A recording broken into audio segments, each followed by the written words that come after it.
ஒரு மாசம் இவங்களுக்கெல்லாம் ஒரு கட்சி, கொள்கை, கோட்பாடு, பாஜக எதிர்ப்பு, சிறுபான்மை நலன், ஒடுக்கப்பட்ட மக்களுக்கு கட்சி நடத்தணும் சொல்றதுக்கு வெக்கமா இல்ல உங்களுக்கு? வெக்கம் இல்லாம அங்க போய் மைசூர் பாக்கு சாப்பிடுறாங்க மகாலிபுரம் ஹோட்டல்ல. கை கொல்லாம் பேசுறேன். ஏங்க வேற என்னங்க சொல்றது? மைசூர் பாக்கு சாப்பிட்டு கை தூக்கி சாப்பிடுறேன். அதுல கூட அந்த தலைவர் வரல. மைசூர் நல்லா சாப்பிட்டீங்களா? இல்ல நல்லா சாப்பிடுங்க. பில்லு நான் ஃபுல்லா பே பண்ணிருக்கேன். நீங்க பில்லு கொடுத்துருவீங்க இல்ல? உறுதி தானே? தேர்தலில் வெற்றி பெறுவது எப்படி அப்படிங்கிறது, வழுக்கு மண்டையில் மயிர் முளைப்பது எப்படிங்கிறது வழுக்கு மட்டும் சொல்லக்கூடாது. புரியுதுல்ல உங்களுக்கு? இல்ல அப்படின்னு சோப்பாக்குள்ள ஒண்ணும் இல்லன்னா என்ன அர்த்தம்? கிழிச்சு பாத்துருக்கீங்க ஏதாவது இருக்குதான்னு எல்லாரும். எங்க சோப்பால ஒண்ணும் இல்ல, நீங்க எப்ப வந்து பாருங்க, நாங்க கிழிச்சு பாத்துட்டோம். இந்த அளவுக்கு அவங்கள வந்து காட்டமா பேசுறோம். திமுக சின்னத்துல நிக்க வச்சு நாளைக்கே இப்ப வைக்க சொல்லியிருக்கா, இடைத்தேர்தலில் மதிமுக நிற்கவில்லைங்கிறது சொல்லியிருக்காரு. நிற்கவில்லை இல்ல, சீட்டு கொடுக்கவில்லை. அது உங்களுக்கு ஒரு நம்மளை நம்பிதான் கட்சி ஓடுதுன்னு அதுக்கு தான் ஏற்பாடு பண்ணிட்டு இருக்காப்ல விஜய். ஒரு வார்த்தை வாய் திறக்க மாட்டான். என்ன பண்றாப்ல? அதிமுக ஆளுகளை எடுத்துக்கிட்டே இருக்காப்ல. இப்ப 7 பேர் இருக்காங்க, இன்னும் 3 பேர் சேர்த்தா 10. இந்த 10 இருக்குல்ல, முட்டு 10 முட்டுறாங்க போட்டோ எடுக்கிறதுக்கு. செம காமெடியா இருக்கு. வேற ஏதாவது பேசுவோம், போதும், கடுப்பா இருக்கு.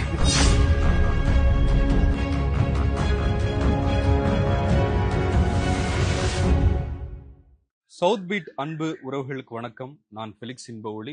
இந்த நேர்காணலில் நாம் சந்திக்க இருப்பவர் திராவிட இயக்க சிந்தனையாளர், எழுத்தாளர், பேச்சாளர் திரு வே மதிமாறன் அவர்கள். வணக்கம். தமிழ்நாடு ஆளுநர் அர்லேக்கர் அவரு மதுரை மாவட்ட ஆட்சியர், காவல் ஆணையர், அந்த அதிகாரிகளோட ஒரு ஆய்வு கூட்டம் நடத்தியிருக்கிறாரு. அவர் மதுரை வைகை ஆற்று கடந்து போகும்போது இந்த ஆறு இருக்குது ஆனா தண்ணியே இல்லை நதியில அப்படின்னு ரொம்ப வருத்தப்பட்டு, துப்பாக்கி எடுத்து போருக்கு போவது மட்டும் தேசபக்தி இல்ல, நதிகள்ல மீட்டெடுப்பதும் தேசபக்தி தான் அப்படின்னு சொல்லியிருக்காரு. பொறுப்பாளுநர் பொறுப்போடு நடந்துக்க வேண்டாமா, இவருக்கு ஏன் இந்த வேலை அப்படின்னு விசிகாவின் துணை பொதுச் செயலாளர் திரு வன்னியரசு, இப்ப அமைச்சரா இருக்காரு, அமைச்சர் வன்னியரசு, அப்புறம் எம்பி சு வெங்கடேசன், இவங்க எல்லாம் கண்டிச்சிருக்காங்க. தாவேகா அமைச்சர்கள் நிர்மல்குமார் கூட இதை கண்டிச்சிருக்காரு. பொதுவா பாஜகவுக்கு இணக்கமா போறாங்க, பாஜகவோட செயல் திட்டத்தை அவங்க நிறைவேற்றுறாங்க அப்படின்றலாம் பேசப்படுறது உண்டு இந்த ஆட்சியில. இப்ப ஆளுநரோட இந்த ஆய்வை எப்படி பாக்குறீங்க? பொறுப்பு ஆளுநர் பொறுப்போட தான் பேசியிருக்கிறாரு. இந்த தண்ணி எல்லாம் வறண்டு போகுதுங்கிறது ஒரு பொறுப்பு தானே. தண்ணி வறண்டு போறதுக்கு காரணம் அவர் தூர்வாடுறதை பத்தி பேசுறாரு போல இருக்கு. அது பெரியார் டேம்னு ஒண்ணு இருக்கு, அது இன்னொரு மாநிலத்திலிருந்து தான் தமிழ்நாட்டுக்கு அந்த தண்ணி வருது. சோ மையமான பிரச்சனை அந்த அணையில தண்ணி திறந்து விட்டா இங்க வரும். அந்த ஒப்பந்தம் அது சார்ந்துதான் அது மையமா இருக்குது.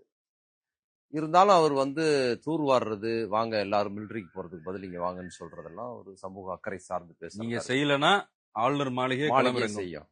ஆளுநர் மாளிகை சுத்தி கூட ரொம்ப முள்ளு புதரெல்லாம் இருக்குங்கிறாங்க. அதுக்கு என்ன காரணம்னா, இது புதுசு இல்ல. போன முறை ரவி ஆளுநரா இருக்கும்போது அவர் மாநில அரசு அதிகாரங்கள்ல தலையிடுறதுக்கு முயற்சி பண்ணாரு.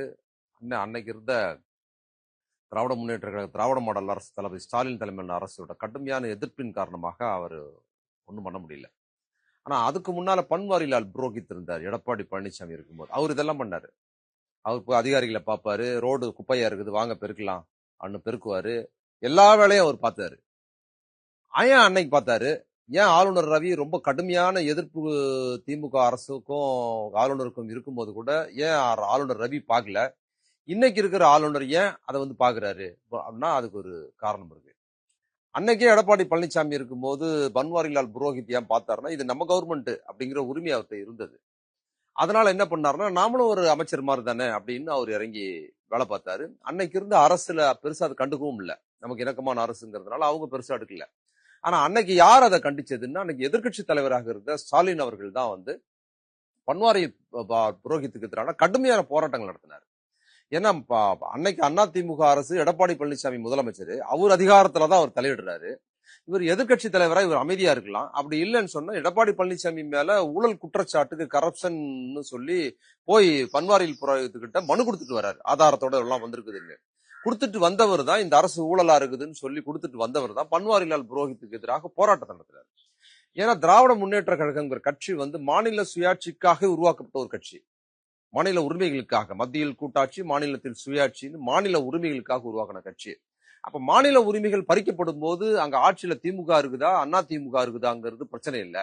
மாநில உரிமைகளுக்காக போராட வேண்டியது நமது கடமைங்கிற அடிப்படையில் தான் அன்னைக்கு எடப்பாடி பழனிசாமிக்கு எதிராக ஒரு பெரிய போராட்டத்தை அறிவித்த அன்னைக்கு இருந்த தளபதி ஸ்டாலின் அவர்கள் எதிர்கட்சி தலைவரா கவர்னர் போய் பார்த்து மனுலாம் கொடுத்த ஊழல் ஆட்சியா இருக்குது கொடுத்த அவரு தான் எடப்பாடி பழனிசாமிக்கு ஆதரவாக கவர்னருக்கு எதிரான போராட்டம், கவர்னர் மாளிகை முற்றுகை போராட்டம் எல்லாம் நடத்தினார். பன்வாரிலால் புரோஹித்துக்கு எதிராக கடுமையான போராட்டத்தை நடத்தினார். நீங்க மாநில அதிகாரத்தில் தலையிடக்கூடாது அப்படின்னு சொல்லி. இது திமுக வரலாறுல மாநில சுயாட்சி சார்ந்து வருது. ஏன்னா அன்னைக்கு 76ல எமர்ஜென்சி வரும்போது கலைஞர் எமர்ஜென்சியை எதிர்த்தார். மாநில அதிகாரத்தில் தலையிடுகிறதுன்னு சொல்றதுக்காக எதிர்த்து தான் தன் ஆட்சியவே இழந்தார் அவர். இப்போ அதோட நீட்சின்னும் போது அவர் அதை கண்டிச்சாரு. பெரிய போராட்டங்கள் நடத்தினாரு அன்னைக்கு இருக்கிற தளபதி ஸ்டாலின். அன்னைக்கு இருந்த பன்வாரிலால் புரோஹித்து கூட ஸ்டாலின் நாட்கள் எண்ணப்படுகின்றன, 7 நாள்ல உன் கதையை முடிச்சிருவேன் எல்லாம் பேசினார் பன்வாரிலால் புரோஹித். அதற்கு பிற்பாடு அவர் கதை தான் முடிஞ்சு அப்புறம் இவரு ரவி இல்ல முதலமைச்சரா இவர் வந்தார். பன்வாரிலால் புரோஹித் இருக்கும் போதே தளபதி ஸ்டாலின் முதலமைச்சரா வந்த போது ஸ்டாலின் கதையை 7 நாள்ல முடிப்பேன்னு சொன்னார் பன்வாரிலால் புரோஹித். ஆனா அவர் என்ன பண்ணாருன்னா அவர் சட்டசபைக்கு வந்து மிக சிறந்த ஆட்சி, இதுபோல் ஆட்சி இந்தியாவிலேயே இல்லைன்னு சொல்லி பன்வாரிலால் புரோஹித் பாராட்டி பேசிட்டு போனாரு. இதெல்லாம் வரலாற்றுல இருக்குது. அப்ப இன்னைக்கு ஏன் இந்த அரசு இப்போ கடந்த 5 ஆண்டுகள்ல கவர்னர் எவ்வளவோ மோசமான விஷயங்கள்லாம் பண்ணியும் கூட அவர் மாநில அதிகாரத்தில் தலையிடாம இருந்தது காரணம்னா இங்க போர் குணம் கொண்ட ஒரு முதலமைச்சர் இருந்தாரு, அரசு இருந்தது, திராவிட மாடல் அரசு. அதனால அமைதியா இருந்தாங்க. வந்து 2வது 3வது மாசத்துல இன்னைக்கு ஏன் வந்து மதுரையில கவர்னர் இறங்கி அதிகாரிகளை கூப்பிட்டு பாக்குறாரு, பார்த்துட்டு வந்து எச்சரிக்கை வேற கொடுக்குறாருல அரசுக்கு, நீங்க செய்றீங்களா இல்ல நான் செய்யிட்டா அப்படின்னு கேட்கிறாருன்னா இந்த அரசு நம்ம கவர்மெண்ட் என்ன நம்ம பயலுக அப்படின்ற மாதிரி ஒரு அணுகுமுறை அவர்கிட்ட இருக்குது. கவர்னர் கேட்டுக்கொண்டதன் பேர்ல தேசிய கீதம் 2 முறை பாடிட்டாங்கல்ல. கவர்னர் கேட்டுக்கொண்டதன் பிரகாரம் பாடி இருக்கிறாங்க. கவர்னர் உரை அன்னைக்கு வந்து ரொம்ப சிறப்பு வாய்ந்த ஒரு உரையா வந்து இவங்களே கொண்டாடினாங்க. கவர்னருக்கு இவங்களுக்குமான உறவு ரொம்ப சிறப்பாவே இருந்தது. அதனால கவர்னர் ஒன்றிய அரசோட நாங்க ஒரு மோதல் போக்கு விரும்பல, அதன் காரணமா தான் கவர்னர் உள்ள வந்திருக்கிறார். இப்போ மோதல் போக்கு விரும்பலன்னு நம்ம ரூட்டு தானே. அதனால போன அரசு எடப்பாடி கவர்னர் அரசு எப்படி மோதல் போக்கு விரும்பாம பாஜகவோட இணக்கமா இருந்து கவர்னர் இங்க செல்வாக்கு பெற்று இருந்தாரு, அது மாதிரி இங்க வேற மாநில நீங்க விஜய் வந்து தாவேக அரசு வந்து பாஜகவோட இணக்கமா இருக்கு அப்படின்னு சொல்ல வரீங்களா? இல்ல, அந்த இணக்கமா இருக்கிறதுக்கான இன்னொரு விஷயமா தான் இந்த மாதிரி கவர்னர்கள் வெளியில வந்து பேச நிர்வாகம். விஜய் சொல்றாரு நாங்க ஒன்றிய அரசோட இணக்கமா செயல்படுவோம், அது சொல்றாரு இணக்கமா செயல்படும் நிர்வாக ரீதியா இல்ல நிர்வாக ரீதியா. மற்றபடி ஒன்றிய அரசு பாஜகவுக்கு எதிராக என்ன பேசியிருக்கிறாரு? இணக்கமா பேசுறது மட்டும் சொல்லி இருக்கிறாருங்க. கூட்டணி கட்சிகள் இருக்காங்கல்ல, அவங்க பேசுறாங்க. கூட்டணி கட்சிகள் முதல்ல இருந்தே பேசிக்கிட்டு தான் இருக்கிறாங்க. இவர் என்ன பேசியிருக்காரு? முதலமைச்சரா என்ன பேசியிருக்கிறார்? எதிராக எதிர்மே இணக்கமாக செயல்படுவோங்கிறது மட்டும் பேசியிருக்காரு. மாறாக ஒன்றிய அரசுக்கு எதிராக என்ன பேசியிருக்கிறாரு? பாஜகங்கிற மதவாத கட்சிக்கு எதிராக என்ன பேசியிருக்கிறாரு? ஏங்க தான் படத்தை ரிலீஸ் பண்ண உடலன்னும் போது இவர் வந்து போராட்டம் நடத்திட்டு இருந்தாருல ஆளுங்கட்சியா வர்றதுக்கு முன்னால, அப்பா என்ன பேசினாரு, இப்ப என்ன பேசியிருக்காரு? இல்லாத பாஜக எதுக்கு பேசணும்? அப்ப அதுதான் கவர்னர் பாக்குறாரு. இப்ப மட்டும் ஏங்க பேச போறீங்க? இப்பவும் கவர்னர் வந்து அதிகாரத்துல தலையிட்டாரு. நீங்க சொல்ற முட்டு கொடுக்குறவங்க எல்லாம் ஆதரிச்சு பேசினாங்கன்னு சொல்றீங்க. அவங்க தரப்புல யாரும் பேசவே இல்லை. இப்ப பேசுவாரா விஜய்? நீங்களே சொல்றீங்கல்ல அவர் வந்து இணக்கமா போகணும்னு சொன்னாரு. இந்த கவர்னர் மாநில ஆட்சி தலையிடுறாருன்னு சொல்றீங்க. அப்ப முட்டு கொடுப்பவங்க எல்லாம் போய் வந்து அவங்க இது ரோல் நம்ம பத்தியா பண்ணலாம்னு அவங்க ஒரு முட்டு கொடுக்குறாங்கன்னு வச்சுக்கீங்க. இப்ப விஜய் என்ன ரோல் பண்றாரு? விஜய் கண்டிக்கிறாரா? விஜய் வந்து கூட்டணி கட்சி தலைவர்கிட்டயே உறுதி கொடுத்திருக்காருல்ல, அவரோட ரோல் தாங்க பண்றாரு. சமூக நீதி அரசு இல்லங்க, கூட்டணி கட்சிக்கும் இதுக்கு கவர்னர் மாநில முதலமைச்சர் ரோல் அவர் பண்றாரு, அமைச்சர் ரோல் அவர் பண்றாரு. இதுல பிரதானமாக வினையாற்ற வேண்டியது வந்து முதலமைச்சரா இருக்கிற விஜய் தான். அவர் என்ன சொல்றாரு, என்ன சொல்லியிருக்கிறாரு, என்ன சொல்ல போறாரு, அதுதானே பிரதானமானது. இதுல வந்து இவரு சொன்னாரு அவரு சொன்னாருங்கிறதெல்லாம் சினிமாவுக்கு வசனம் எழுதுறவர் சொன்னாரு, அவர் வெங்கடேசன். அப்புறம் இவரு இன்னொரு அமைச்சர் போய் விட்டு கொடுக்குற அமைச்சர் ஒருத்தர் சொன்னாரு. அப்புறம் வேற அதுல அத்தாரிட்டி விஜய் என்ன சொல்றாரு அதான முக்கியம். அவங்க அமைச்சர் ஆட்கள் இங்க இருந்து வெளியில கட்சியில இருந்து போய் அமைச்சரா இருக்கிறாங்களே எல்லா மத்தவங்க எல்லாம், அவங்க வந்து எங்க தலைவர் அமைதியா இருந்தாருன்னா அது வேற கதை, பேசிட்டாருன்னா கோவம் அதோட முடிஞ்சிடும், அமைதியா இருந்தாரு நடக்கிறதே வேறங்கிறாரு. எனக்கு தெரிஞ்சு 3 வருஷம் பாஜக குறித்து அமைதியா தான் இருக்கிறாரு. ஒரு ஆணியுமே நடக்கலையே. பாஜக காங்கிரஸ் கூட இருக்காங்க, முஸ்லீம் லீக் கூட இருக்காங்க, விசிகா கூட இருக்காங்க. ஆமாங்க, அவர் எப்படி பாஜக நிலைப்பாடு எடுப்பாரு? ஏங்க விஷயம் இருக்காங்க சொல்லல, பேசலங்கிறத பத்தி தான் பேசுறேன். இவங்க இருக்காங்க, இவங்களே இப்ப பேசுறது இல்ல பாஜக எதிர்ப்பு. தெரியுமில்ல, திமுகவோட இருக்கும் போது பாஜக எதிர்ப்பு பேசின விசிகா, அப்புறம் வந்து காங்கிரஸ், கம்யூனிஸ்ட் கட்சி எல்லாம் எங்க இப்ப பாஜக எதிர்ப்பு பேசுறாங்க? திமுக எதிர்ப்பு தான் பேசுறாங்க.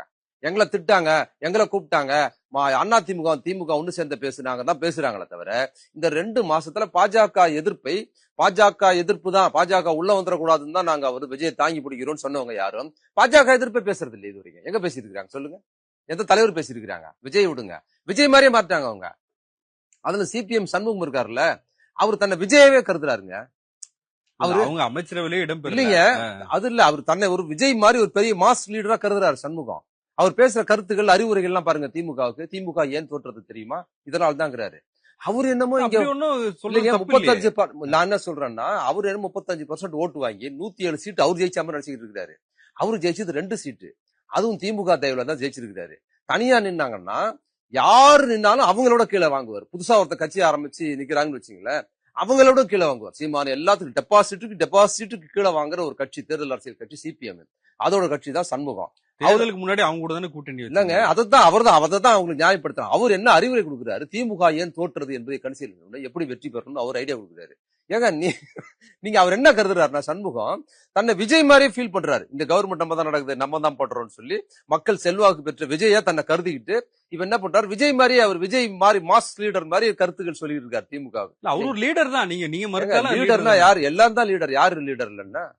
டி ராஜேந்தர் கட்சி வச்சிருந்தார், அவர் லீடர். எல்லாரும் தான் லீடர். வாச்சாத்தி விஷயத்துல அவரு கருத்து சொல்றது தேர்தலில் வெற்றி பெறுவது எப்படி அப்படிங்கிறது, வழுக்கு மண்டையில் மயிர் முளைப்பது எப்படிங்கிறது வழுக்கு மண்டை சொல்லக்கூடாது. புரியுதுல்ல உங்களுக்கு? இல்லைங்க, வழுக்கு மண்டையில் மயிர் முளைப்பது எப்படிங்கிறத, மொட்டத்தலையில் மயிர் முளைப்பது எப்படிங்கிறது சோ ராமசாமி கற்று எழுதுனா சிரிச்சிருப்பீங்களா மாட்டீங்களா? அப்ப அவர் மொட்டைத்தலையை மெயின்டைன் செய்வது எப்படின்னா சோ ராமசாமி எழுதலாம். மொட்டைத்தலையில் மயிர் முளைப்பது எப்படி எழுதக்கூடாது. அது மாதிரி சண்முகம் ஒரு தேர்தல் திமுக எப்படி வெற்றி பெறணுங்கிறது அவர் சொல்லக்கூடாது. அவர் தனியா நின்னாருன்னா, தனியா இப்ப சேர்ந்து நின்று இருக்கிறாரு, எங்க போனாலும் சேர்ந்து நிக்கிறாங்க. தனியா நின்னாங்கன்னா ஒரு கவுன்சிலர் சீட்டு கூட ஜெயிக்க முடியாதுங்கிற, கவுன்சிலர் தொகுதியில டெபாசிட் வாங்க முடியாதுங்கிறத கட்சி நிலைமை, தேர்தலுக்காக வந்த கட்சி நிலைமை. அவங்களே அப்படி பேசுறாங்க. இப்ப எங்க அதையும் கூட மாத்தி சொல்றாங்கல்ல, இப்ப திமுக கூட்டணி இல்லாம ஜெயிக்க முடியாது. இல்லங்க, நான் என்ன சொல்றேன், உங்களை கூட்டணி வேணான்னு தானே சொல்றேன். நீங்க நில்லுங்க தானே. நீங்க எல்லாம கூட்டணியில ஜெயிச்சிருக்கிறாங்க, போயிருக்கிறாங்க. சீட்டு நீங்க கொடுக்கல திமுகவுக்கு. திமுக இந்த முறை நீங்க 50, 60 சீட்ல இல்லைங்க, 70 சீட்ல இல்லைங்க, 100 சீட்ல இல்லைங்க, எங்களுக்கு ஒரு 6 சீட்டு கொடுக்குறீங்களா? நீங்க கெஞ்சினது யாரு? ஒரு கட்சி கிட்ட போய் அப்ப கெஞ்ச வைக்கிறது யாரு? நான் என்ன சொல்றேன், கெஞ்சும் நிலைமையில தானே உங்க கட்சி இருக்குது. குடுக்கிற நிலைமையில தான் திமுக இருக்குது. குடுக்கிற நிலைமையில ஒரு பண்ணையார் மனநிலைன்றாங்க. திமுக குடுக்கிற நிலையில இருக்கும்போது திமுக இவங்க சவால் விடக்கூடாது. நீங்க ஜெயிக்கும், நாங்க இல்லாமல் நீங்க ஜெயிக்க கூடாது, ஜெயிக்க முடியாதுங்கிறது காமெடியா இல்ல. நீங்க சீட்டு கொடுத்து இருந்தீங்கன்னா இத சொல்லலாம். நாங்க சீட்டு கொடுத்துதான் திமுக ஜெயிக்குது, நாங்க இல்லாம திமுக ஜெயிக்க முடியாதான் லாஜிக் இருக்குது. ஏங்க இன்னும் 2 சீட்டு போட்டு கொடுங்க, நேத்து வந்தவங்களுக்கு எல்லாம் எக்ஸ்ட்ரா போட்டு கொடுக்குறீங்க, எங்களுக்கு போட்டு கொடுக்க கூடாதா? அப்படி ஏங்க 2 குறைச்சிட்டீங்க அப்படின்னு கேட்கிற நீங்க, திமுக நாங்க இல்லாம ஜெயிக்க முடியாது அப்படின்னு சொல்றது காமெடியா இருக்கு. இது சொல்ற அதிமுக சொல்லலாம், புரியுதா? தமிழ்நாட்டுல அதிமுக சொல்லலாம், இப்ப விஜய் கூட சொல்லலாம். இப்ப நாளைக்கு விஜயோட இவங்க மொட்டு கொடுக்குறாங்க, நாளைக்கு சீட்டு போய் நிக்கிறாங்க போனாங்கன்னு சொன்னா அப்ப விஜய் சொல்லலாம். அவர்கிட்ட தான் சீட்டு கேட்க போறாங்க. இப்பதான் 3 வருஷம் தான் அவர் கட்சி ஆரம்பிச்சு, நாங்க தான் ஜனநாயகத்தை காப்பாத்துறோம், நாங்க இல்லாம யாருமே இருக்க முடியாதுன்னு சொன்னா, யாரு கட்சி ஆரம்பிச்சாலும் அவங்க கிட்ட போய் சீட்டு கேக்குறாங்க இல்லைங்க. கொள்கை கோட்பாடெல்லாம் விட்டுருங்க. மாசா ஒருத்த விஜயகாந்த். இப்ப நீங்க சொல்றது புதுசு இல்ல. விஜயகாந்த் இதுக்கு முன்னால திமுக விட்டுருங்க, இதுக்கு முன்னால மக்கள் நல கூட்டணி. அங்க போயாவது நாங்க ஒரு 75 ஆண்டு கால கட்சி, 100 வருஷ பாரம்பரியம் எங்க கிட்ட கட்சி இருக்குது, நாங்க தான் உங்களுக்கு சீட்டு கொடுப்போம்னு சொன்னாங்க விஜயகாந்த் கிட்ட. அவரு ஒரு நடிகராக வந்தாரு, அவரு பார்த்து இவங்களுக்கு சீட்டு கொடுத்தாரு. அதேதான் நடந்தது. இப்ப விசிகாவும் சொல்ற, நாங்க நாங்க இல்லாட்டி ஜெயிக்க முடியாது. இதுதான் ஒரு பண்ணையார் மனநிலை, அடிமையா பண்ணையார் மனநிலைங்கிறது சீட்டு வாங்கும் போது நீங்க சொல்லணும், வெளியே போயிட்டு சொல்லக்கூடாது. எவ்வளவு கோழைத்தனம் இது. பண்ணையார் மனநிலையா நடக்குதுன்னு சொன்னா அன்னைக்கு நீங்க சொல்லி வெளியே போயிருக்கணும்.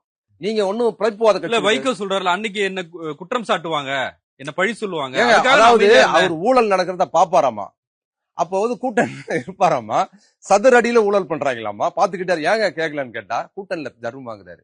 அப்ப அவர் அங்க என்ன ஊழல் நடக்குதோ அதை பார்த்து சகிச்சுக்கிட்டு இருக்கிறது எவ்வளவு ஏய்த்தனம் அது. நீங்க எங்க பாத்துக்கிட்டே இருப்பீங்க, கேட்டா கூட்டணி தர்மம். என்னங்க இது ஒரு கூட்டணி? இது ஒரு கூட்டணி தர்மம் மாதிரி. இது எவ்வளவு பெரிய ஊழல் இது. திமுக குழுவில் நான் என்ன கேட்கிறேன், திமுக குழு சதுரடிக்கு ரேட்டு போட்டு வேலை பார்த்தது உங்களுக்கு ஆதாரப்பூர்வமா தெரியும்னு சொல்றாரு வைகோ. அதை பார்த்துக்கிட்டு இருக்கீங்கன்னா இதை விட பெரிய ஊழல் வேற என்ன இருக்குது? அதை பார்த்துக்கிட்டு நீங்க சகிச்சுக்கிட்டு இருந்தீங்கன்னா உங்களுக்கு என்ன லாபம்? அதுல இப்ப எவ்வளவு பெரிய மோசடி இது தெரியுமா இவருக்கு? ஆனா என்ன தெரியும்னு சொல்லிட்டு அதை நீங்க கண்டிக்கலங்கிறது கூட விட்டுருங்க. திமுக அப்படி சதுரடிக்கு ஊழல் பண்ணாங்கிறது நீங்க தெரியும், இப்ப பேசுறீங்க. அது நீங்க கண்டிக்கலங்கிறது இல்ல, நீங்க கொண்டாடுனீங்க இல்ல. இது போன்ற ஒரு அரசு இல்லை, சதுரடியில் வியாபாரம் போட்டு சொன்னீங்களா அன்னைக்கு? இவரை போன்ற ஒரு முதலமைச்சர் இல்லை, இது போன்ற ஒரு திராவிட மாடல் அரசு இந்தியாவிலே கிடையாது, என்ன ஒரு ஆட்சி சொன்னீங்கல்ல.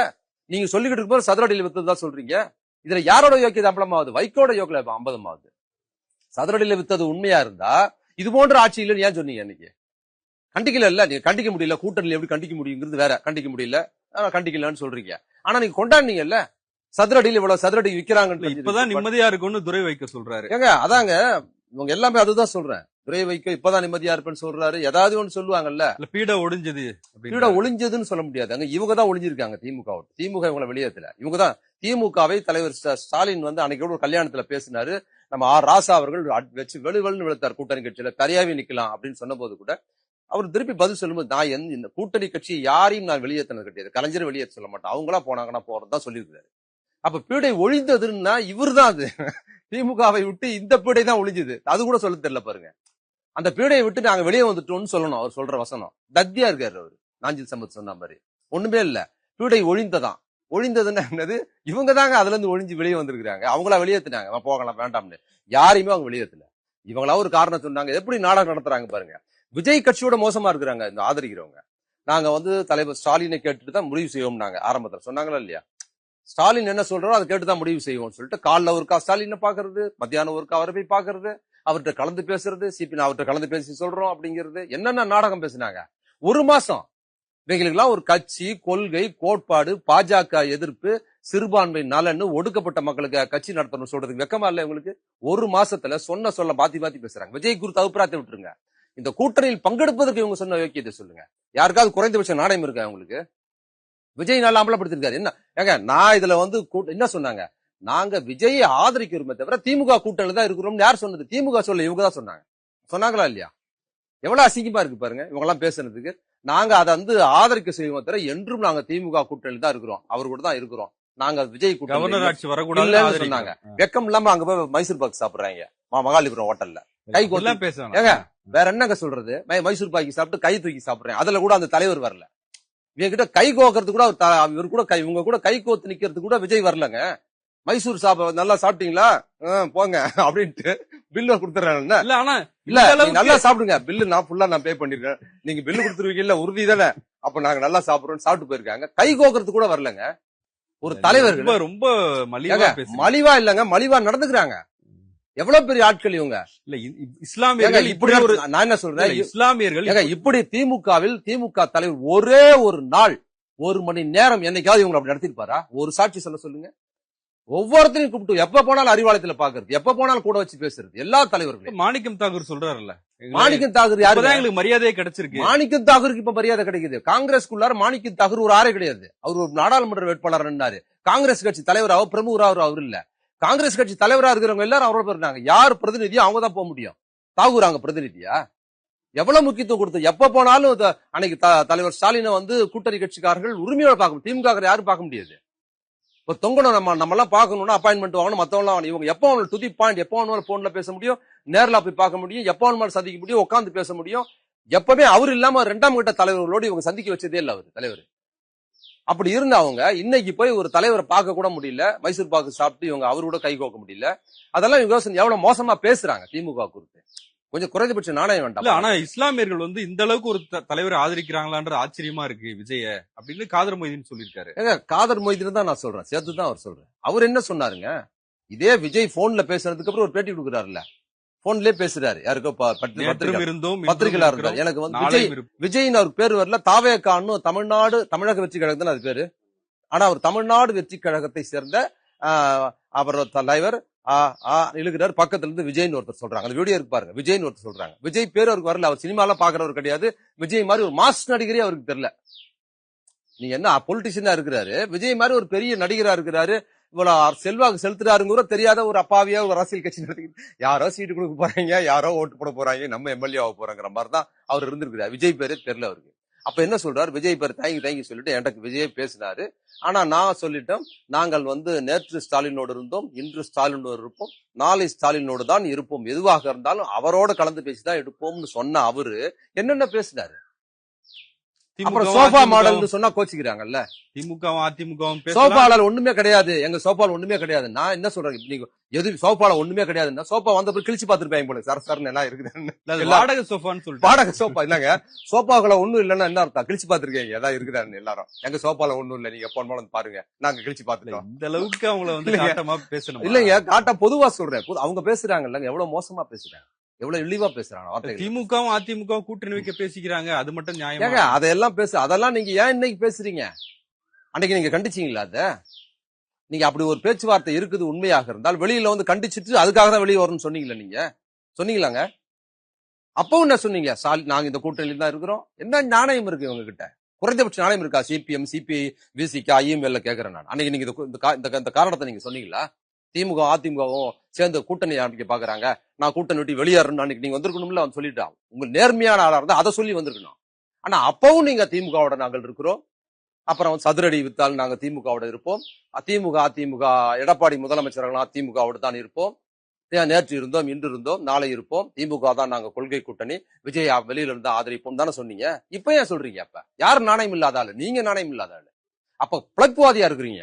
அப்படி ஒரு சம்பவம் நடந்ததா இருந்தா அரசியல்ல வெற்றி முக்கியம்ல. அப்ப ஏன் நீங்க பேசுறீங்க? வெற்றி தானே முக்கியம் உங்களுக்கு. வெற்றி எங்க ஜெயிச்சீங்க? இங்க தானே ஜெயிச்சீங்க. திமுக வெற்றியிடம் நினைச்சாங்க இல்லங்க. அது அந்த அப்ப வெளிப்படையா பேசுங்க. எங்களுக்கு தேர்தல் வெற்றி தான் முக்கியம், எங்களுக்கு இதுல கொள்கை எல்லாம் எங்களுக்கு முக்கியம் கிடையாது, எங்களுக்கு அதிகாரம். இவங்களுக்கு வந்துங்க நல்லா தெரிஞ்சுங்க, நீங்க சரியான இடத்துக்கு வந்திருக்கீங்க. இந்த 2 சீட்டு கம்பெனி இருக்குல்ல, இந்த 2 சீட்டு கம்பெனில இது ஒரு பொற்காலம். இதை விட்டா அவங்களுக்கு காலமே அமையாது. அதை அவங்க பயன்படுத்துறாங்க, அவ்வளவுதான், வேற ஒண்ணுமே கிடையாது. இந்த 2 சீட்டுக்கு இது ஜனநாயகமாங்க. அதை கூட பயன்படுத்த முடியலையேன்னு வைகோ வேதனைப்படுறாரு. ஒரு 2 சீட்டு வைத்துக் கொண்டு அமைச்சரவையில பதவி ஏற்கணும்னு நினைக்கிறது நியாயமா? ஜனநாயகமா? அது 2 சீட்டுக்காக வச்சுக்கிட்டு அவங்க நின்று எலெக்ஷன் நின்று நீங்களும் கொடுக்க மாட்டீங்க, கொடுக்கறவங்களே உங்க நாணயத்தை நான் சொல்றேன். இவங்க தான் வந்து நாணயம் இல்லாதவங்க நீங்க சொல்றீங்கல்ல, நீங்க தான் பெரிய ஜனநாயகத்தை காப்பாத்த போற எல்லாம் சொல்றீங்கல்ல. நீங்க வந்து அவன் விஜய் தான் முதலமைச்சர் ஆகணும்னு கஷ்டப்பட்டு எலெக்ஷன்ல நின்று ஓட்டு போட்டு வந்தவன் அமைச்சர் ஆக மாட்டான். நீங்க விஜய் தோக்கடிக்கணும், விஜய் எல்லாம் ஒரு மோசமான எலிமெண்ட், விசில் அடிக்கிறவன தியேட்டருக்கு அனுப்பு, சட்டசபைக்கு அனுப்பாதுன்னு சொன்ன நீங்க அமைச்சர் ஆயிடுவீங்க. விஜய் தான் அமைச்சர் ஆகணும்னு ஒரு எம்எல்ஏ அமைச்சர் ஆக முடியாது. இது ஜனநாயகமா? இது என்ன நியாயம்? நீ எல்லாம் முற்போக்காளரா? என்ன இருக்கு? சிபிஎம் வெளியில இருந்து நீங்க ஆதரிக்கிறோம், என்ன ஆதரிக்கிறீங்க? கூட்டணி ஆட்சி அமைவதற்கான ஒரு காலம் வந்து கூட்டணி ஆட்சியே வந்து நீங்க கூட்டணி ஆட்சி விஜய் அனௌன்ஸ் பண்ணும் போது நீங்க அங்க போயிருக்கணும். நீங்க கூட்டணி ஆட்சி இல்லங்கிற கட்சியில இருந்தா ஜெயிச்சிருக்கீங்க.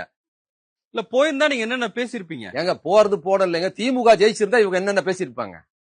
Simple logic. ரொம்ப எல்லாம் யோசிக்காதீங்க. இவங்க ரொம்ப சாதாரணமான இருக்கிறாங்க, ரொம்ப மனிதமான அரசியல்வாதியா இருக்கிறாங்க. திமுக ஜெயிச்சிருந்தா இந்த சீனே இல்ல. திமுக இப்ப சதுரடிக்கு வித்ததை பத்தி வைகோ பேசியிருக்க மாட்டாரு. திமுக அதிமுக கூட்டணி வைக்கிறதுன்னு பேசி ஊழல் மலிஞ்சு போச்சு, பழைய ஆட்சியில ஊழல் அதிகமா இருந்துன்னு பேசுறாங்க எல்லாரும். பழைய ஆட்சியில வந்து தலித் மக்கள் மீது வன்முறை நடந்தது, நடவடிக்கை இப்ப உடனடியே நடவடிக்கை எடுக்கிறான்னு பேசுறாங்க. இதெல்லாம் பேசியிருக்க மாட்டாங்க, ஏன்னா அங்க பேசவே இல்ல. திமுக ஜெயிச்சு இருந்ததுன்னா இவங்களோட பிழைப்புவாதம், இந்த பிழைப்புவாதம் அப்படியே அங்க ஓடி இருக்கும். இதே கையை பிடிச்சி தூக்கி இருப்பாங்க, அங்க நடந்திருக்கும். இப்ப திமுக ஆட்சியில இல்லங்கிறதுனால இங்க வந்து ஜெயிக்கிற கட்சியில இருக்கிறாங்கன்னா இவங்க என்ன குறைந்தபட்ச நாணயம் இருக்கு? அதிகாரத்தில் இருக்கிறாங்க. இவங்க 2 பேரும் பங்கெடுத்துட்டாங்க. மீதி 2 பேருக்கு என்ன தெரியுமா கணக்கு? தன்னோட கட்டுப்பாட்டுல இயங்குது ஒரு அரசு. அவங்க தாவேகா தலைவர் மாதிரியே இயங்குறாங்க. இது சரி கிடையாது, அப்படிப்படியாது, எங்க இதுலதான் இயங்குது, நாங்க இப்படிதான் இருப்போம், அதிகாரத்தோட பேசுறது இருக்குல்ல, அது இவங்களுக்கு ஒரு நம்மளை நம்பிதான் கட்சி ஓடுதுன்னு அதுக்கு தான் ஏற்பாடு பண்ணிட்டு இருக்காப்ல விஜய். ஒரு வார்த்தை வாய் திறக்க மாட்டான். என்ன பண்றாப்புல? அதிமுக ஆளுகளை எடுத்துக்கிட்டே இருக்காப்ல. இப்ப 7 பேர் இருக்காங்க, இன்னும் 3 பேர் சேர்த்தா 10. இந்த 10 இருக்குல்ல, முட்டு 10க்கு ரீப்ளேஸ் பண்ற 10 ரெடி பண்றாரு தனி மெஜாரிட்டிக்கு. இவங்க ரிசைன் பண்ணி இடைத்தேர்தல விசில் சின்னத்துல இருந்து ஜெயிச்சுட்டாங்கன்னா 118 சரியா போச்சு. நீ ஒருத்தர் போனா என்ன போவாட்டி என்னங்கிற ரீப்ளேஸுக்கு தான் அது நடக்குது. இவ்வளவு பெரிய ஊழல் நடக்குது, அப்பவும் பேசல. என்ன பேசுவார் தெரியுமா? இப்ப வைகோ அங்க போனதுக்காக எல்லாரும் பேசுவாங்க, கூட்டணி தர்மமா? இப்ப போய் குதிரை பேரத்தை பத்தி பேசுவது கூட்டணி தர்மமா அப்படின்பாரு. நாளைக்கே இங்க சீட்டு இல்லன்னு வைகோ வெளியே திமுக சின்னத்துல நிக்க வச்சு நாளைக்கே இப்ப வைகோ சொல்லியிருக்கா, இடைத்தேர்தலில் மதிமுக நிற்கவில்லைங்கிறது சொல்லியிருக்காரு. நிற்கவில்லை, சீட்டு கொடுக்கவில்லை. அதான் அவர் பெரிய டப்பா சொல்லுவாரு, நிற்கவில்லை அப்படின்னா ஆனா உங்களுக்கு சீட்டு இல்லைன்னு அப்படின்னு இருப்பாங்க. அப்படியா? நான் பாத்துக்கிறேன், நிற்கவில்லை அப்படிங்கிறது. எங்க எம்எல்ஏக்கள் திமுக வாங்கியிருக்கு, அது என்ன ஒட்டக பேரமா குதிரை பேரமா? யாரு அவங்க எம்எல்ஏ? அவங்க எம்எல்ஏ உதயசூர்ல தான் நின்று இருக்காங்க சட்ட ரீதியா. இல்ல அதுவே நியாயமா? உதயசூரில தான் நின்று இருக்காங்க. இவர் அந்த எம்எல்ஏவை கொண்டு போய் குதிரை பேரம் பேசி விற்க பாத்திருக்காரு. அவங்க என்ன, நான் கஷ்டப்பட்டு வந்திருக்கோம், என்னைய கொண்டு போய் விற்கிறீன்னு அவங்க வெளியே வந்துட்டாங்க. எவ்வளவு அநியாயம் பாருங்க. அவரே சொல்லி என்னங்க யோக்கியதை இருக்கு? நீங்க வேற ஏதாவது கேள்வி கேட்கணும் தம் கட்டி அயோக்கியத்தை நியாயப்படுத்துறீங்க. அவர் என்ன பண்றாரு? உதயசூரியன் அவரே பேட்டி கொடுக்குறாருங்க, ராஜினாமா பண்ண வைப்பாராம். பண்ண வச்சுட்டு அவரே பிரச்சாரம் பண்ணுவார்னு விஜய் சொன்னாருங்க. எவ்வளவு மோசடிங்க இது? இதுவாங்க ஜனநாயகம்? அதே தொகுதியில எம்எல்ஏவா இருக்கிறவங்களும் ராஜினாமா பண்ண வச்சுட்டு வேற கட்சியின் சின்னத்துல இவங்க நின்று திருப்பி அதே தொகுதியில் நிப்பாங்களாம். இது எவ்வளவு பெரிய ஊழல்! இதை ஒரு தலைவர் வெளிப்படையா சொல்றாரு, வெக்கம் இல்லாம. இதை விட வேற என்னங்க மோசம்? மக்கள் அதெல்லாம் ஏத்துக்குவாங்க? மக்கள் எதை ஏத்துக்க மாட்டாங்க. பாஜக ஏத்துக்கிறாங்க, மசூதி இடிக்கிறது ஏத்துக்கிறாங்க, தலித் மக்களுக்கு எதிரான வன்முறையை நியாயப்படுத்துற மக்கள் இருக்கிறாங்க. அதெல்லாம் நீங்க ஒத்துக்க முடியுமா? நீங்க ஏன் மதிமுக வேணான்னு தான் மக்கள் ஒதுக்குறாங்க? ஏன் அதை நீங்க கொண்டாந்து சொல்லுறீங்க எங்கிட்ட? மக்களோட முடிவு மதிமுக கட்சியா எங்களுக்கு தேவையில்லைங்க, ஏங்க கூட்டணியில கொண்டாந்து தலையில கட்டுறீங்கன்றாங்க மக்கள். அப்புறம் ஏன் நீங்க கொண்டாந்து மதிமுக கொண்டாந்து எங்கிட்ட சொல்லுறீங்க? மக்கள் ஏத்துக்கிறாங்களா உங்களை? மக்கள் ஏத்துக்காத மதிமுக இருக்குது, மக்கள் ஏத்துக்காத இந்த 2 சீட்டு கம்பெனி எல்லாம் எங்களுக்கு எதுக்கு? அண்ணா திமுக, திமுக, விஜய் கட்சி வந்திருக்கு, பெரும்பான்மை கட்சி, அதோட பட்டு போடலாம்ல. உங்களதான் மக்கள் ஏத்துக்கலையே. மக்கள் ஏத்துக்காத தொகுதியில் நீங்க சீட்டு வாங்கி எங்க தாலி இருக்கிறீங்க தான் கேக்குறாங்க மக்கள். இதுல வர சவடால் வர பஞ்சு டயல் வர இவங்க பண்றது பிழைப்புவாதம் இருக்கணும், அதுல முற்போக்க வர இருக்கணும். இவங்க முற்போக்கு சக்திகள்ல சக்தி இவங்க தான் சொல்லிக்கிறாங்க. உங்களை எல்லாரும் இப்ப சந்தான கோபாலகிருஷ்ணன் கூப்பிடுறாங்க மாதிரி இவங்களே சொல்லிட்டு தெரியுது. எவன் சொல்றான்? நாங்க தான் சொல்றோம்ன்ற மாதிரி. என்ன முற்போக்கு சக்தி, என்ன முற்போக்கு இருக்கு இவங்க கிட்ட? ஒரு அதிமுக காரட்ட இருக்கிற எடப்பாடி பழனிசாமி அளவுக்கு கூட இல்லன்னு ஆயிப்போச்சு இவங்க லட்சணம். அந்த கட்சியில இருந்து எடுத்து சேர்க்கிறாங்க. பாஜக பக்கம் போகாம தடுக்கிறதுக்கு இவங்க என்ன பாஜக பக்கம் நான் போவே மாட்டேன்ட்டாரு விஜய். புரியுது இல்ல உங்களுக்கு? இவங்க சொல்ற லாஜிக்கே இல்ல. நீங்களே ஆரம்பிச்சீங்க பாஜகவுக்கு நாங்க போக மாட்டோம்னு சொல்லிட்டாங்க. நீ என்ன தடுக்கிறது? அவர் தான் போலியே. வேஸ்ட். நீங்க முட்டு கொடுக்கறது ஆதரிங்க. அவர் தான் பாஜக பக்கமே எலெக்ஷன்லயே போலியாங்க. நீங்க தான் காங்கிரஸ் மொத்தம் விசிகா, ஐயுஎம்எல், சிபி எல்லாம் திமுக பக்கம் நின்ட்டீங்க. அப்போ ஒரு பாஜக பக்கம் போல தானே. அதுக்கப்புறம் தேர்தலே போகாதவர் இப்ப போறாரு. இப்ப எதுக்கு முட்டு கொடுக்குறீங்க? பாஜக வந்து முட்டு கொடுத்துருன்னா அவர் தான் போக மாட்டாரு. அவர் தான் கெத்தா நிக்கிறாருல்ல, பாஜக எடுத்து நிப்போன்னு சொல்றாருன்னு சொல்றீங்க. அப்புறம் நீங்க பாஜகவே விஜய் எடுத்து நிக்கிறாருன்னு சொல்றீங்க. அப்புறம் பாஜக பக்கம் அவர் போயிருவாரு, நாங்க முட்டு கொடுக்குறோம்னா ரெண்டுல எது உண்மை? ரெண்டுல ஏதாவது ஒண்ணு சொல்லுங்க. உங்களுக்கு ஒரு காரணம் வேணும். ஆனா இவ்வளவு மோசமா வந்து 2-3 மாசத்துல இந்த முற்போக்காளர்கள் விஜய் கட்சி விட மோசமா மாறுவாங்க நான் எதிர்பார்க்கவே இல்லை. என்ன கமெண்ட்ஸ்ல அது இதெல்லாம் அசிங்கமா திட்டுவாங்க நம்மளுங்க. வேற என்ன பண்ண? கெட்ட வார்த்தையில திட்டுறது, ரவுடித்தனம் பண்றது, இவ்வளவுதான் கட்சி. இவங்க பெரிய கட்சி ஜனநாயகத்தை பத்தி பேசுறாங்களா? இவங்க தொண்டர்கள் என்ன லட்சத்துல வச்சிருக்காங்க? முற்போக்கெல்லாம் பேசுறாங்க. ஜனநாயக ஜாதி வரியை விமர்சனம் பண்ணாங்கன்னா பேசாம இருப்பாங்க. ஒரு ஜாதி சங்க தலைவரோ அல்லது ஜாதி பெரிய பெரும்பான்மை ஜாதி சேர்ந்தவங்க ஏதாவது இவங்க தலைவரையும் மொத்தம் விமர்சனம் பண்ணிட்டா ஒரு கருத்து சொல்றதுல பேசாம இருப்பாங்க. மாறாக ஜாதிக்கு வெளியே இருக்கிற முற்போக்காளர்கள் இவங்களை ஜனநாயக விமர்சனம் பண்ணா அசிங்கமா திட்டுறது. பயந்தாங்குழிங்க இவங்க எல்லாம். எங்களை தான் திட்ட முடியும், ஜாதி வெளியிட்டு வாலாட்ட முடியாது, மத வெளியிட்டு வாலாட்ட முடியாது. பேசாம இருப்பாங்க. சௌத்ரி தேவர் போன் பண்ணி திட்டுவாரு, அப்படியா சாரி சார்பாங்க. ஆனா இங்க பாரு மதிமாறன், முற்போக்காளர்கள், பெரியாரிஸ்டுகள் இவங்களை பிழைப்புவாத அம்பலப்படுத்திட்டாங்கன்னா கெட்ட வார்த்தையில் திட்டுவாங்க. இவ்வளவுதான் இவங்களோட வீரம். யார்கிட்ட எதை எதிர்பார்க்கணும் இருக்கு? இல்ல இவ்வளவுதான். யாருகிட்ட எதிர்பார்க்கறதுன்னு இல்ல, ஜாதி வரிகிட்ட தான் மூர்க்கமா போராடணும். நாங்க போராடுறோம், அங்க போராடுறது இல்ல. அங்க கமுக்கமா இருக்கிறது. பாமக மிரட்டினா கமுக்கமா இருக்கிறது. பெரும்பான்மை ஜாதி சங்க தலைவர் பேசுனா கமுக்கமா இருக்கிறது. மாற்றாக பெரியாரிசுக ஜனநாயகமா சொல்லிட்டா மிரட்டுறதுன்னா இந்த பயந்தாங்குழி தரத்தை வீரம்னு பேசி எங்க கிட்ட வீரம் காட்டாதீங்க. சமூக விரோதிகள் கிட்ட, ஜாதி வெறியர்கள்ட்ட உங்க வீரத்தை காட்டணும். பெரும்பான்மை ஜாதி வீரர்களா இருந்துக்கிட்டு தலித் விரோதம் பேசுறது, சிறுபான்மைகளுக்கு எதிராக பேசுறேன்னு அவங்க கிட்ட காட்டணும் வீரம். அங்க பம்முறது. இங்க திமுக காரங்கிட்ட, திராவிட இயக்கத்தை சேர்ந்த பெரியாருகிட்ட, பெரியாரிஸ்டுகள் கிட்ட அடிச்சா ஏன்னு கேட்காத ஆள் இல்லாத அனாத பையில அப்படிங்கிறத தேர்ந்தெடுத்து திட்டுறது. இவ்வளவுதான் இவங்க வீரம். அவன் பாத்துட்டுதா உன்னை உழைச்சு கட்டுருவேங்கிறதுல யார நல்லா கவனிங்க. இவ்வளவுதான் வீரம். வேற எங்கேயும் பம்மட்டாங்க. இப்படிதான் ஓடிக்கிட்டு இருக்கு வண்டி பூரா. எல்லாத்தையும் விஜய் போட்டு அமைக்க. உங்க கூட இருக்கிற வரைக்கும் நீங்க அவங்க எவ்வளவு கூட இருக்கிற வரைக்கும் இதெல்லாம் சகிச்சுட்டு தான் இருந்தாங்க. இவங்க ஆகா ஓகன் பேசிக்கிட்டு தான் இருந்தாங்க. இவங்களோட பிஜேபி எதிர்ப்பு மட்டும் அவங்க ஆமாங்க. திமுகவோடு பிஜேபி எதிர்ப்பு இருக்கும் போது இவங்க தீவிரமா பேசுறாங்க. இப்ப எங்க பிஜேபி எதிர்ப்பு பேசுறாங்களா? இப்ப பேசுறாங்களா சொல்லுங்க? இப்ப பேசுறாங்களா அவங்க? திமுக கிட்ட கேளுங்க. இவங்க ஏன் பேசல? அவங்க கிட்ட கேட்கணுமா? அப்புறம் அவங்க ஏன் விஜய் ஏங்க நேத்து மாமல்லபுரத்துல மைசூர் பாக்கு சாப்பிட வச்சு எங்களை கூட போட்டோ போயிட்டாருங்க, அதையும் திமுக கிட்ட கேட்கணும். அவர் போன் பண்ணி இவரு திமுக தலைவர், ஏப்பா விஜய் அவங்ககிட்ட ஒரு போட்டோ எடுத்துட்டு அனுப்பிச்சிருக்க கூடாதா, எனக்கு போன் பண்ணி வருத்தப்படுறாங்க. அது கேப்பா. அது என்னங்க மீட் கொடுக்கும்போது அவர் இல்லங்க நியாயம் மாதிக்கு அவ்வளவுதாங்க. அவரை வந்து பில்டப் பண்ணி வைக்கிறாங்க தாவேக்கால இருக்கிறவங்க. வெளியில டக்குன்னு வந்துடக்கூடாது. எலெக்ஷன் நேரத்துல கூட வந்து அப்படி காமிச்சு கொண்டு போனோம், எல்லா தொகுதியும் போயிடக்கூடாது. அதை பிளான் பண்ணி பண்றாங்க. தலைவர்கள் எல்லாரையும் பாத்துடக்கூடாது. திடீர்னு தலைவர் வீட்டுக்கு போனார் ஜெயிச்சதுக்கு பிற்பாடு, முதலமைச்சர் வீட்டுக்கு வந்தாரு, எல்லாரும் வீட்டுக்கு போனார். கவனிச்சீங்கல்ல? அதுல ஒரு ஜனநாயக தன்மை உருவாக்குறாங்க. முதலமைச்சர் எடப்பாடி வீட்டுக்கு போனா அங்க ஆள் தூக்குறாங்கல்ல, தூக்குன ஆள் வீட்டுக்கு போனார்ல. இதெல்லாம் போய் தானே இருந்தது. நீங்க வந்து சோப்பா எடுத்துக்கிட்டு இவங்க வீட்டுக்கு வந்த போது ஏங்க இந்த மாதிரி எடப்பாடி வீட்டு மாதிரி அங்க வந்து 20 பேர் இந்த பக்கம் வராங்க, அவங்க வீட்டுக்கு போனாங்கன்னு இவங்க எல்லாம் காப்பாத்துறாங்க, ஜனநாயக காப்பாத்த போனாங்க. நம்ம வீட்டுக்கு வந்த முட்டுறாங்க போட்டோ எடுக்கிறதுக்கு, ஓடுறாங்க, முட்டி நிக்கிறாங்க, கம்யூனிஸ்ட் கட்சிக்கிறாங்க பேர் இப்படி முட்டுறாங்க. ஒருத்தர் ஓடுறாரு, கட்டி பிடிக்கிறாரு, ஓடுறாரு, முட்டுறாங்க. ஒரு நடிகர்கிட்ட, பிரபலமான நடிகர்கிட்ட யாரு பக்கத்துல போட்டோ எடுக்கிறது, முட்டல் நடக்குது. செம காமெடியா இருக்கு. தாவேக்கா வந்ததுக்கு பிற்பாடு நிறைய பேர் நல்ல அம்பலமா இருக்கிறாங்க. வேற ஏதாவது பேசுவோம், போதும், கடுப்பாவது.